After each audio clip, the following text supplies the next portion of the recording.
Hey everybody, Aaron Counting Sage Dynamics here to talk to you about the new Sons of Liberty rifle, the Simple Jack. Name's a bit tongue-in-cheek. The idea behind the Simple Jack comes from Jack Lewis. Some of you guys may know him on the internet as Ambrosia Terrebone. It's kind of an evolution of the Patrol SL. And if you're expecting a rifle that was supposed to be like revolutionary and groundbreaking and having all these proprietary asymmetrical features are going to make you a better LARPer warfighter or range running master, this rifle isn't that. This rifle is intended to give you a quality firearm at a very reasonable price, which is something the industry doesn't always do. Now, don't get me wrong, Sons of Liberty rifles are worth exactly what you pay for them, but when it comes to accessories, you get into pricing issues, and you're not always, well, you don't always necessarily need you may not need what you end up purchasing on the firearm that you get. And with the Simple Jack, it's kind of, like I said, an evolution off the Patrol SL. You're getting no frills, which means you're getting a rifle that's going to have the same quality, the same consistency, and the same performance that you expect from a Sons of Liberty rifle at a very, very reasonable price. And it's going to provide you with what you need. Most shooters are going to need as far as accessory mounting. They went with the Magpul SL furniture up front, and then the B5 Systems stock, B5 Systems grip. This rail system, even though it is obviously non-free throw, because this is an A-post gun, it's a 13.7 pin with a Knox muzzle device. If you're not running laser devices or clip-ons or stuff like that, you don't necessarily need that top rail. And again, if you do need it, then this rifle isn't necessarily for you, but you could obviously do a drop-in rail on this and still save a lot of money there. When I configured mine, I went with the Patrol RDS, I went with a mod light, and I went with a Unity hot button to activate that light, and I went with a short rail scales vertical grip to give me some grippiness, some angling, some support, some leverage up front. And that's pretty much it. Of course, the addition of a sling. It comes with a rear sight to pair with your front sight. I got a Midwest Industry flip up back here. And then really the heart of the gun obviously being the barrel, but the trigger, they went with the LaRue. The MBT2, I like two-stage triggers, so this gives me this checks two boxes. And the final bit of flair, maybe no pun intended, is an HRF flared magwell for making reloads in life just a little bit easier, giving you a little bit of an assistance in the event that something occurs along the way and your technique isn't as efficient from rep to rep as you wanted it to be. And what's the intent behind the rifle? Well, obviously, the Patrol SL is kind of focused for people who have patrol in their job title or in their functions of the job. This rifle's for everybody. Well, of course, Patrol SL is for everybody too. If you wanted to set up a very inexpensive but high quality home defense gun or something for the range or whatever your intent is, this rifle is going to fit that bill. And again, I know in the comments some people are going to talk about night vision devices and how they can't run their laser in the lamb. If you go back in time, you'll find a lot of us had to run laser devices on rifles that were very similar to this in configuration. There are devices out there that you can run your lamb off of the A-post. There's accessories that you can mount, and there's ways that you can get a lamb onto the Patrol SL. There's not a lot of fanfare or pomp and circumstance, if you will, about the Simple Jack because it's kind of in the name. It's a simple rifle. It's giving you just a little bit extra on top of what we would consider just a basic rifle, but it's got the pedigree of Sons of Liberty Gunworks, which makes it already an exceptional gun.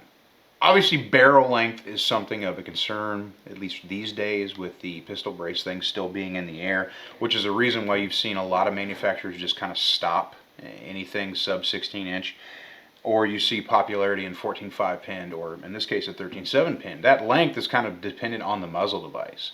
So because of the length of the Sons of Liberty Knox, you end up with a 13.7 barrel, which still provides you excellent accuracy and the muzzle velocity you'd like from the 5.56 223 round for defense, sporting, shooting purposes.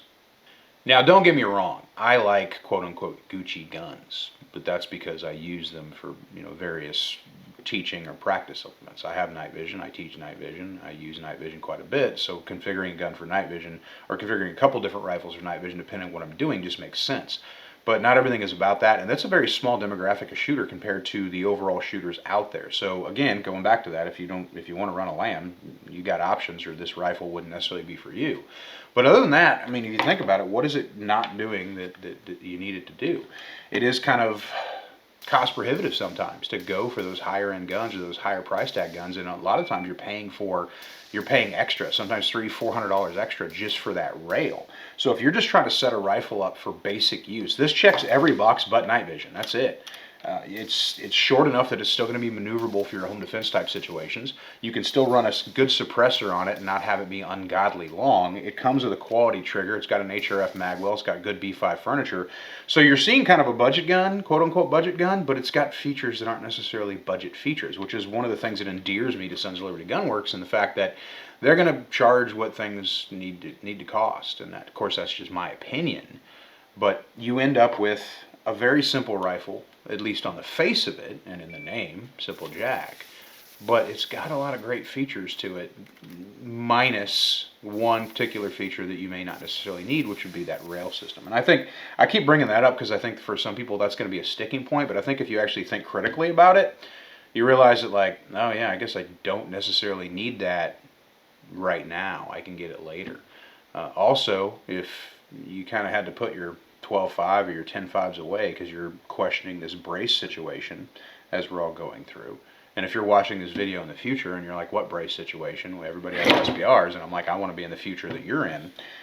But this gives you a very maneuverable gun for a very reasonable price, and you don't have to worry about, well, pistol brace and ATF related issues, because this doesn't classify as an NFA item because it has the 16-inch overall length that they arbitrarily said that we had to have. Getting this thing on the range, it's just excellent to shoot. The LaRue trigger performs well. Obviously that A5 buffer system is going to give me a very pleasant recoil experience. Makes muzzle rise very manageable paired with that Knox muzzle device.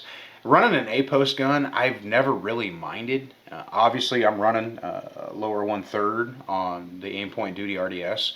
That front sight post is kind of there, but eventually you just literally stop noticing it unless you're trying to use it, unless you flip up and you want to shoot irons. The flared stock on the B5 and the B5 grip definitely just pair very well for it just feels like a very solid rifle. And as far as front end ergonomics go, I have no issues manipulating the weapon light controls or have the weapon light being needlessly in the way. And obviously the furniture, you know, if you think about it, like, it's just like a regular rail. If there's nothing there, then it's just a smooth or somewhat smooth surface. And the overall profile of the SL rail just kind of gets your hand tucked in there just right. And of course, this is just my personal opinion.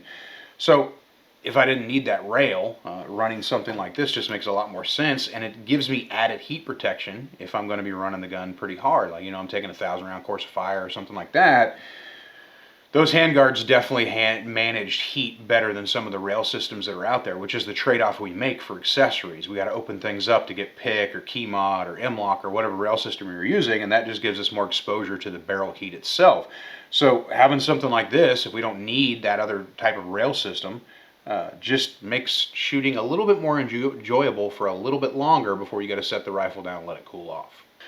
So if you are looking for a definitely value-added budget rifle, something that's going to come in under $1,500, it's kind of hard to turn your back on something like this, especially considering the features that you're going to be getting with it. So if you're interested in the Simple Jack rifle, you can check it out at sonsofliberty.com and get a list of all the retailers you're going to have them in stock, or check out Ambrosia Terrebonne on Instagram, or follow Sons of Liberty on Instagram, and they'll point you towards the various retailers that are going to have these in stock. I'm pretty excited about it, and I hope you will be too. I'm Eric Allen, Sage Dynamics, and for Sons of Liberty Gunworks. Train accordingly. There's a lineage here. A legacy stretching generations. It's a respect, a deep knowledge of where it all started, while having a strong understanding of improvements. The evolution of a rifle that is part of the bedrock of America. It's more than a brand. It's a way of life, open to all who respect the spirit and fact of immutable rights. The rifle. Its purpose, no matter how it's presented, no matter the accessories, the color, the caliber, or the length, is for one purpose above all others: to equalize rights. It's the lineage of freedom, the arsenal of a republic.